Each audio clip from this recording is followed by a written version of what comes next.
안녕하세요. 예금보험공사 21기 기자단 2조 강혜솔, 고예진, 이혜진입니다.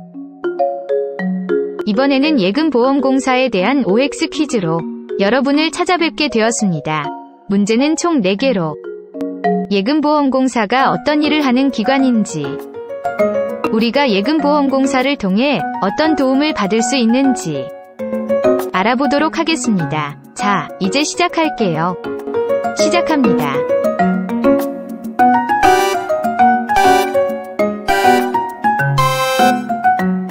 첫 번째 문제. 예금보험공사는 생명보험업을 전문적으로 하는 보험회사일까요?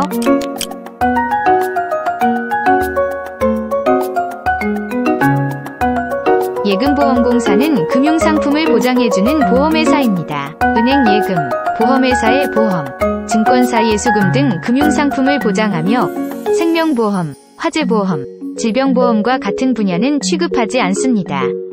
따라서 사기업 보험회사와 달리 일반 국민이 보험료를 납부하는 것이 아닌 부보금융회사, 은행, 보험회사, 종합금융회사, 투자매매업자 등 가연간 보험료를 납부해야 합니다. 두 번째 문제. 예금보험공사는 송금인이 실수로 잘못 송금한 금전에 대하여 반환을 지원해주고 있을까요?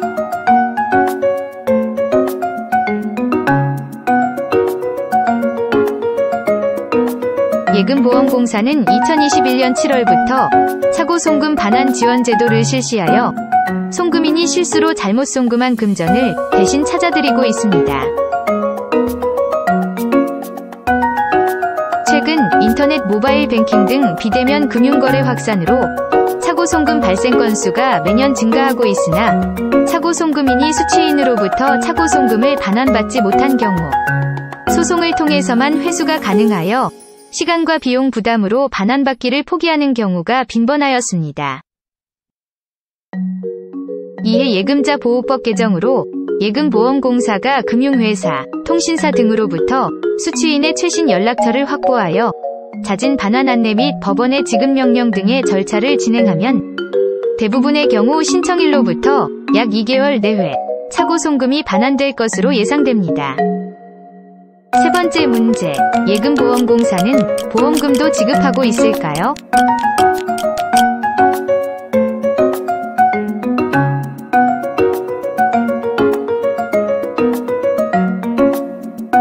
예금보험공사는 금융회사가 영업정지나 파산 등으로 고객들의 예금을 돌려주지 못하게 되면 이를 대신 지급해드리고 있습니다. 즉, 예금자 보호를 통해 예금보험금을 지급해드리고 있는 것입니다. 네 번째 문제. 예금보험공사의 예금자 보호제도는 원금과 소정이자를 합하여 1인당 1,000만원까지만 보호되며 초과 금액은 보호되지 않는 것일까요?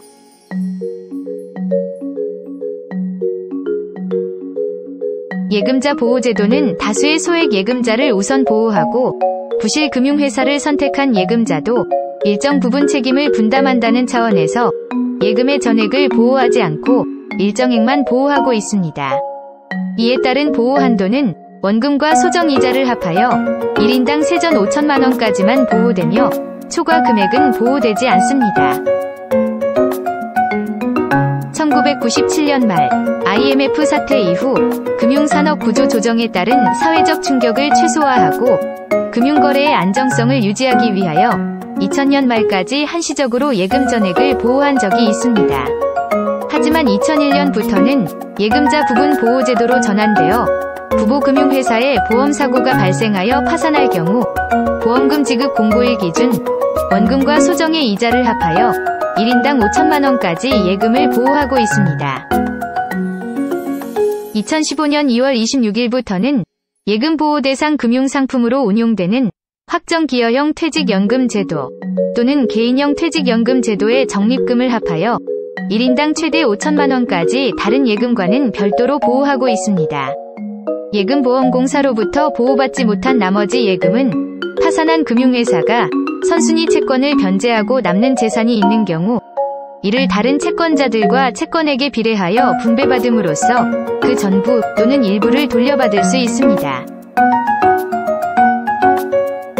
보호금액 5천만원은 외화예금을 포함하며 예금의 종류별 또는 지전별 보호금액이 아니라 동일한 금융회사 내에서 예금자 1인이 보호받을 수 있는 총 금액입니다. 이때 예금의 지급이 정지되거나 파산한 금융회사의 예금자가 해당 금융회사에 대출이 있는 경우에는 예금에서 대출금을 먼저 상환시키고 남은 예금을 기준으로 보호합니다. 현재는 DC형 및 IRP 퇴직연금에 대해 별도 한도를 적용 중이나 추가로 연금저축, 사고보험금, 중소기업 퇴직연금기금의 한도를 적용하여 최대 5천만원까지 별도로 보호받을 수 있습니다. 이는 신협, 수협, 새마을금고 등 상호금융권도 추진 예정입니다. 테스트는 여기까지. 여러분은 얼마나 맞추셨나요? 앞으로도 금융 안정을 위해 노력하는 예금보험공사에 많은 관심 부탁드립니다. 이것으로 OX 퀴즈를 마치도록 하겠습니다. 시청해주셔서 감사합니다.